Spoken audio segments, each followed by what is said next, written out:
Vous faites bien de choisir Congo 26 Télévision pour vous informer, c'est votre grande édition, la toute dernière de cette semaine. Voici le sommaire.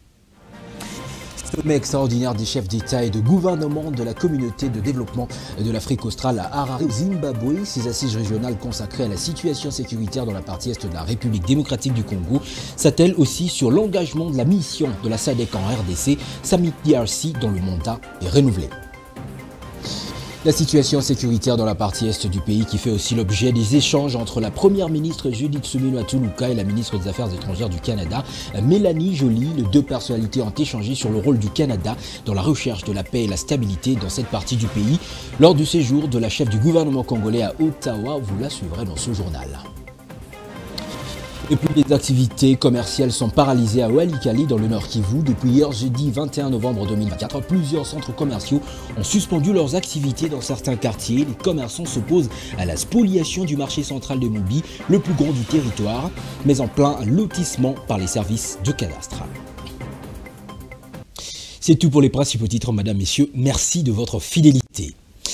Ouvrons ce journal avec la pré-état généraux de la justice qui continue de défrayer la chronique au pays. Comme ils avaient annoncé au début de la semaine, les syndicats des magistrats, notamment Jussi, Sinamac, Simco et Syncrémac, ont déposé ce vendredi 22 novembre 2024 au parquet général près la cour d'appel de la Gombe leur plainte contre les rédacteurs du rapport final des assises du centre financier de Kinshasa à qui ils reprochent la falsification des résolutions des ateliers endossés par la plénière. Suivez Gaël Yimbi-Ouetté, le porte-parole de ces syndicats, au sortir de cette action. Nous sommes venus ici aujourd'hui déposer notre plainte auprès du procureur général.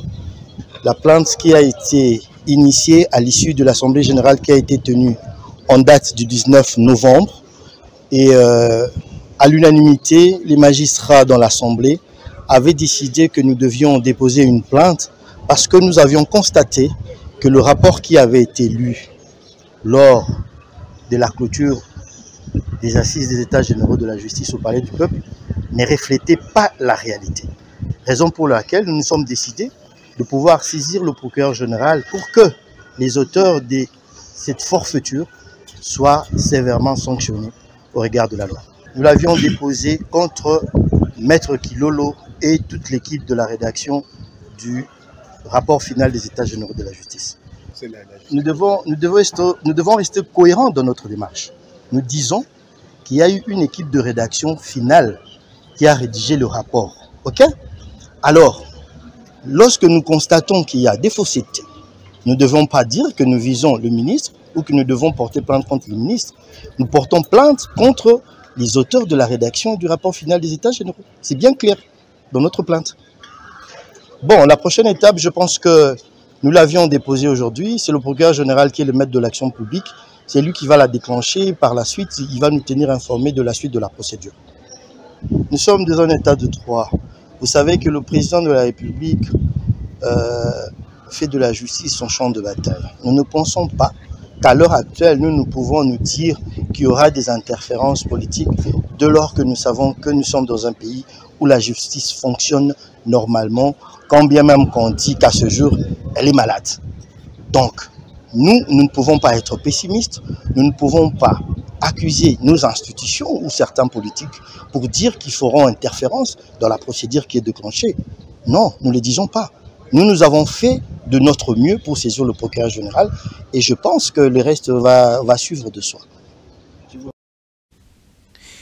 Sommet extraordinaire de chefs d'État et de gouvernement de la communauté de développement de l'Afrique australe SADC tenu à Harare au Zimbabwe.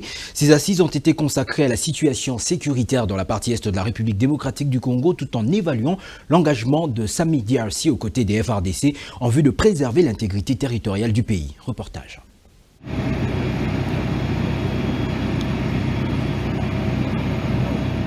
Le chef de l'État, Félix-Antoine Tshisekedi Tshilombo, est arrivé ce mercredi en début de soirée à Harare au Zimbabwe où il a pris une part active au sommet extraordinaire des chefs d'État et de gouvernement de la communauté de développement de l'Afrique australe.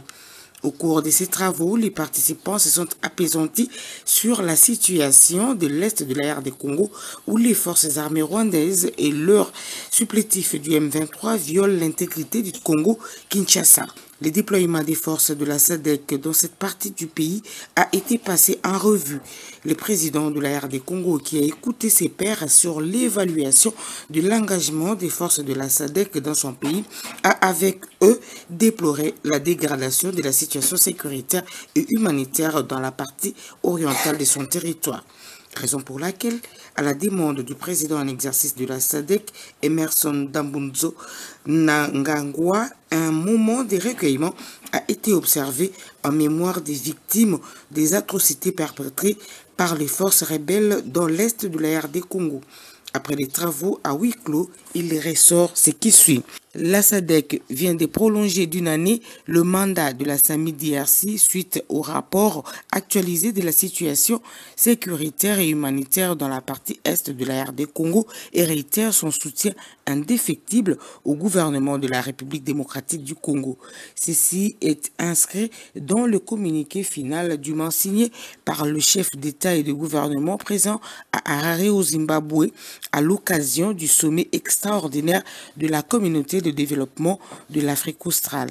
Il y a lieu d'affirmer que les plaidoyers menés par le président de la République, Félix Antoine Tshisekedi Tshilombo, en faveur de son pays, a porté des résultats escomptés auprès des membres de cette organisation sous-régionale.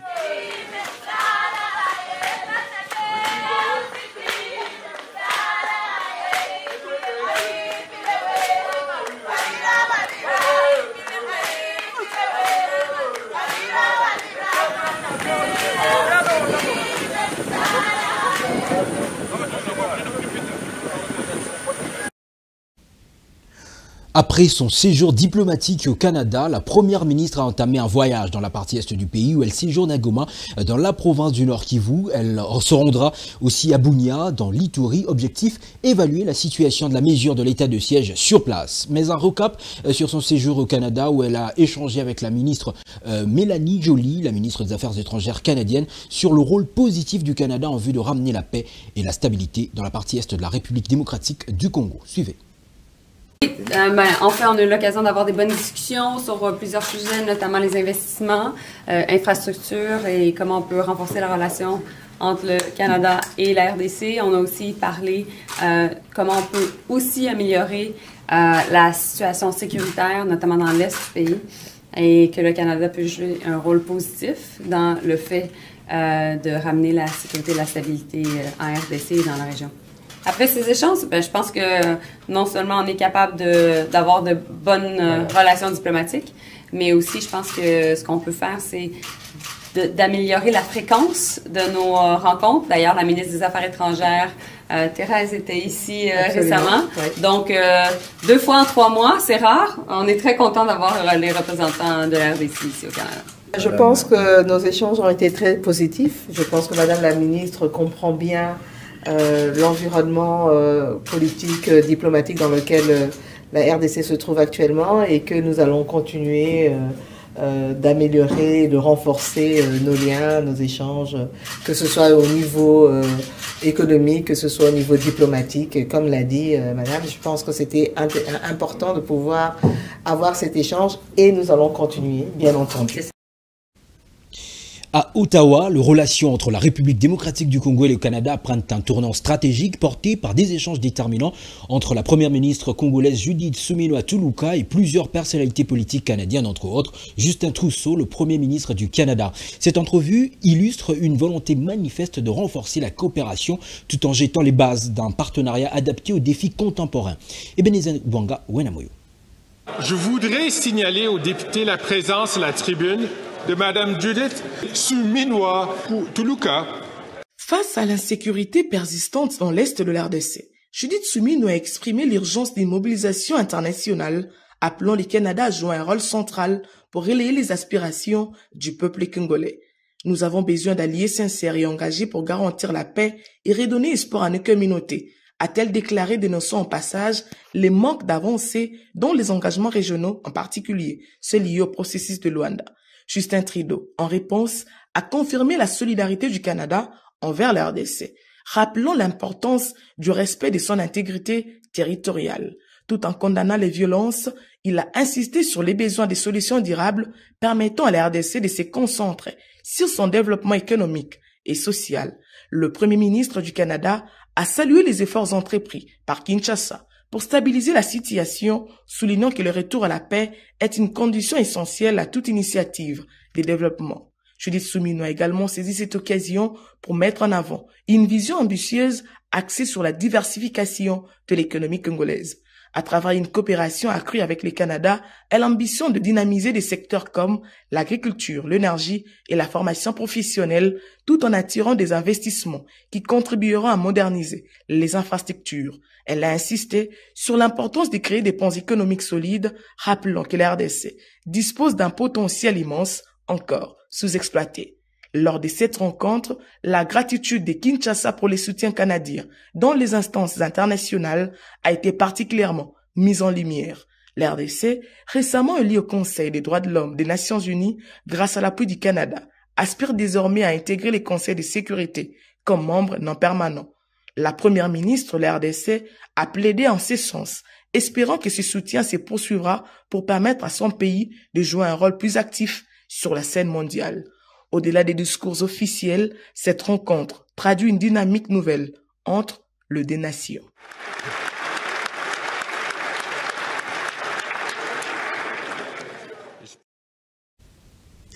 Les opérateurs économiques de Walikale au Nord Kivu sont en grève depuis hier jeudi 21 novembre 2024. Plusieurs centres commerciaux ont fermé les portes à Mukana, Mubi et Walikale Centre. Les commerçants s'opposent à la spoliation du marché central de Mubi qui est en train d'être loti par les services de cadastre. Ce marché est pourtant le plus grand du territoire de Walikale qui dessert également les villes de Lubutu et Kisangani. Il a été construit sur fonds propres des membres de la FEC depuis plus de 30 ans. Le président local de cette fédération des commerçants des Mubi a été mis aux arrêts par l'administration policière de Walikale qui l'accuse de soulever les commerçants contre les décisions de l'autorité territoriale. Ishara Christian est opérateur économique à Walikale Centre. Il explique leurs revendications dans cet extrait choisi par notre correspondant sur place, Primo Pascal Roudeigua. Nous, commerçants de Walikale et de Mubi, nous sommes en grève. Nous sommes en grève parce que le marché de Mubi est en train d'être spolié. Pourtant, c'est un marché qui a été acheté par l'argent propre des commerçants. Mais par la complicité des agents de cadastre et des administrateurs du territoire, ce marché est en train d'être spolié. Chose drôle encore, quand le président Mubi, Feke Mubi, M. Makelele Mihigo, est allé réclamer ses droits auprès de l'administrateur, il a été arrêté par l'administrateur du territoire. C'est ainsi que nous demandons aux autorités territoriales, provinciales ainsi que nationales, de s'impliquer dans cette affaire, en sorte que les activités commerciales reprennent encore au rendez-vous.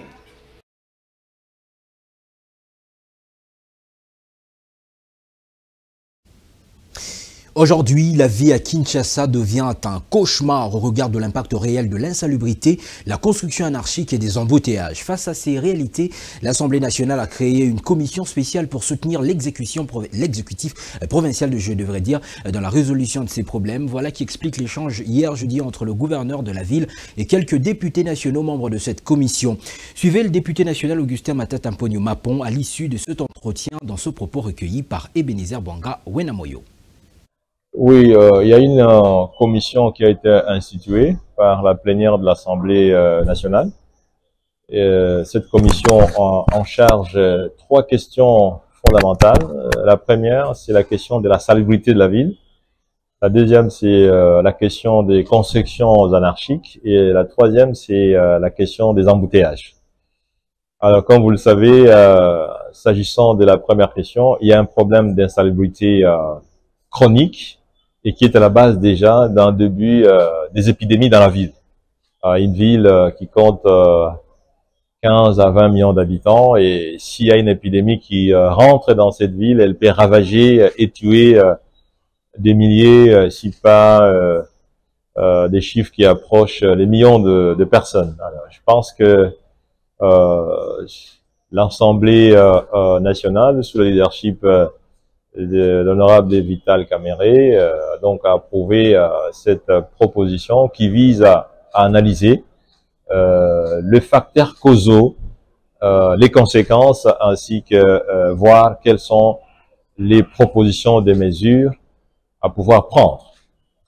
En ce qui concerne le deuxième point, les constructions anarchiques.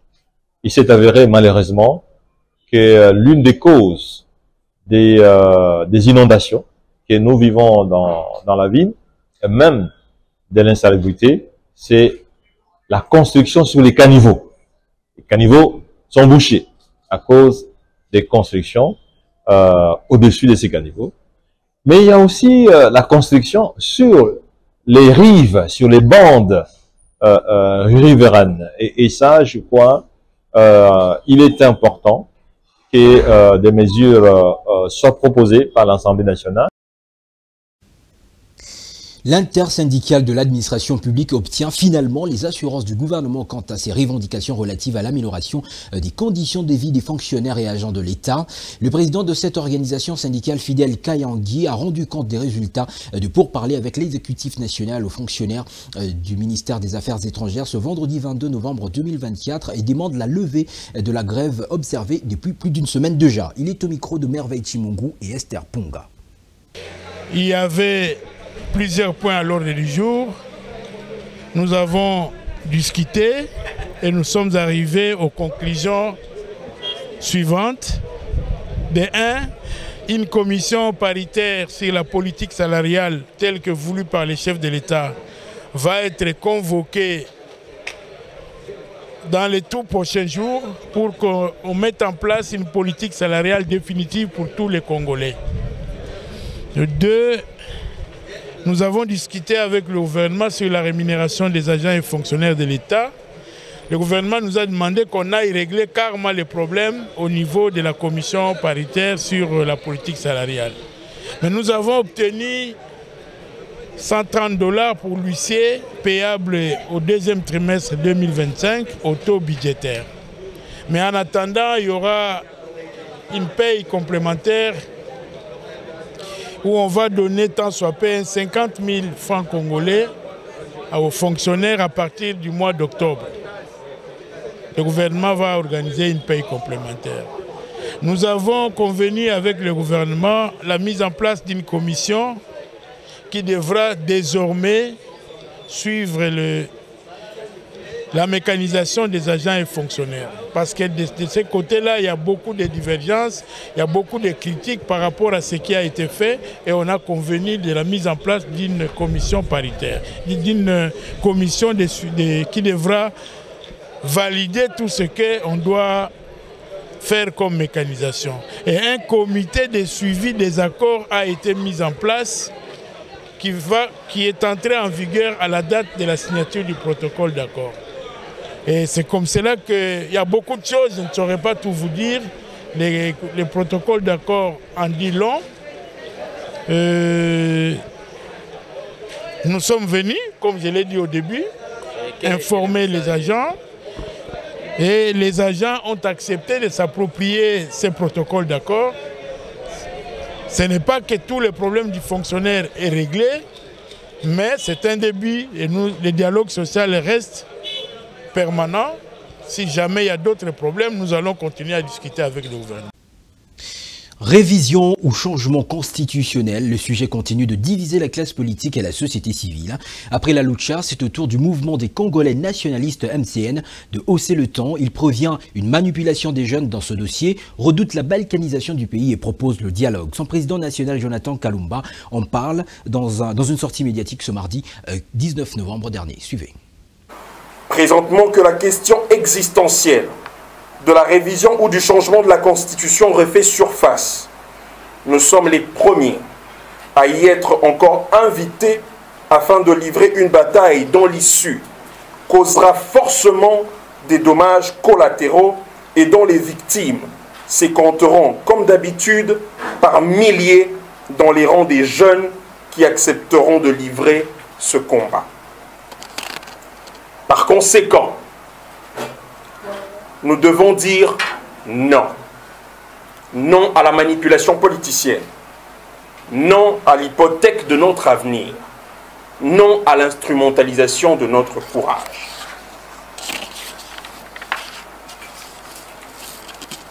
Sur ce, je nous invite à prendre notre destin en main et à comprendre que cette question de la révision ou du changement de la Constitution est une question qui touche directement à notre avenir et nous sommes à ce stade la seule génération devant l'histoire à devoir prendre une décision salutaire qui sauverait le pays de sa balkanisation. Que le mouvement de Congolais nationalistes lance un appel solennel au président de la République, garant de la nation, à la communauté nationale et internationale, ainsi que toute la classe politique congolaise, majorité et opposition, à privilégier l'issue d'un dialogue global et inclusif avec une large participation de la nouvelle génération. Ultime démarche. Le bras de fer entre le CESAC et le distributeur Télé Canal+ est visiblement loin de dire son dernier mot. Dans une communication rendue publique hier jeudi 21 novembre 2024, dans la soirée, le Conseil supérieur de l'audiovisuel et de la communication, haute autorité de régulation de ces secteurs en République démocratique du Congo, fait savoir au public la mise en demeure adressée au télédistributeur Canal+ RDC pour avoir diffusé sur ses bouquets des programmes qui nuisent à la moralité des jeunes téléspectateurs. Suivez Serge Ndjibou, rapporteur adjoint de l'Assemblée plénière du CESAC.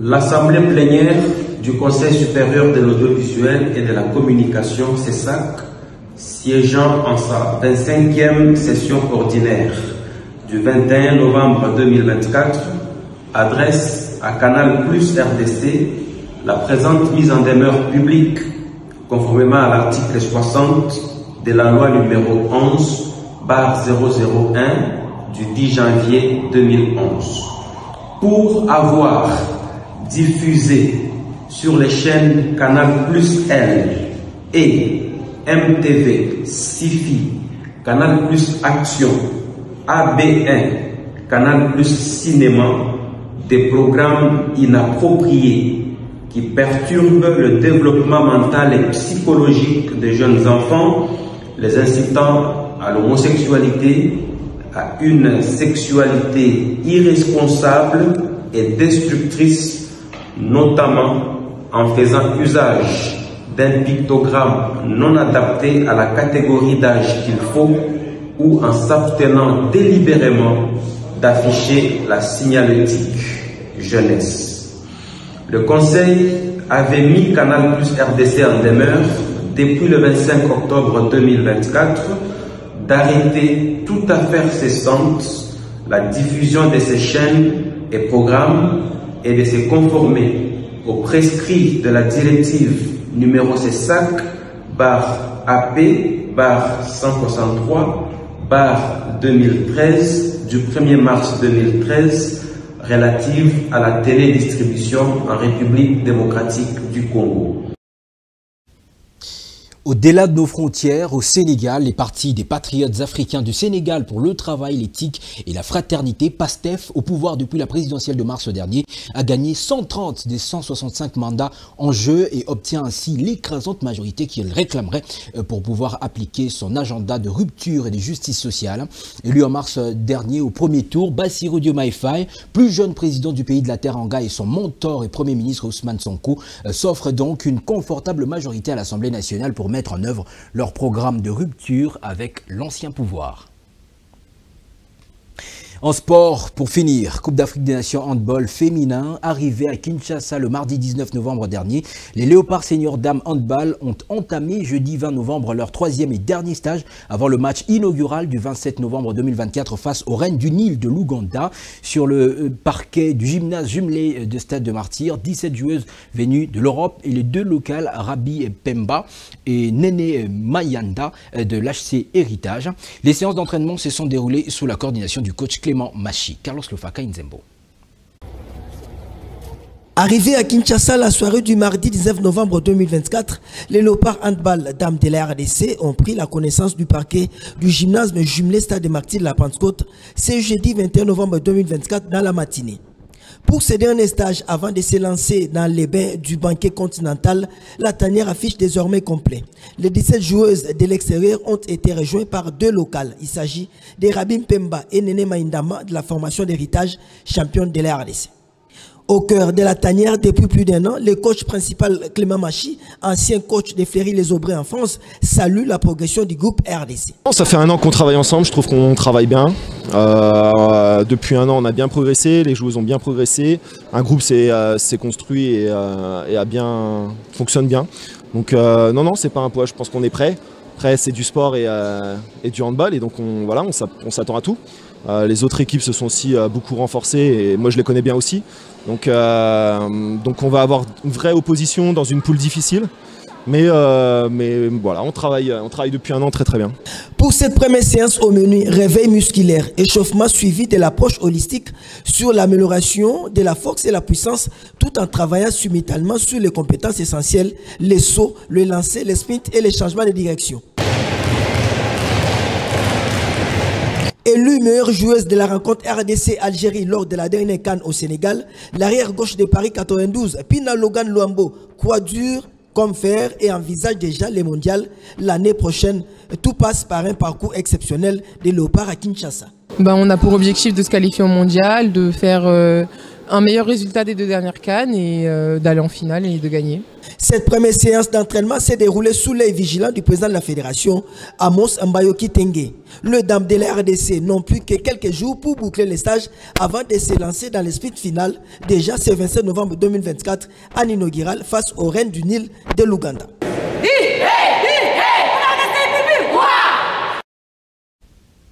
C'est la fin de cette livraison. Revoici ses principaux titres.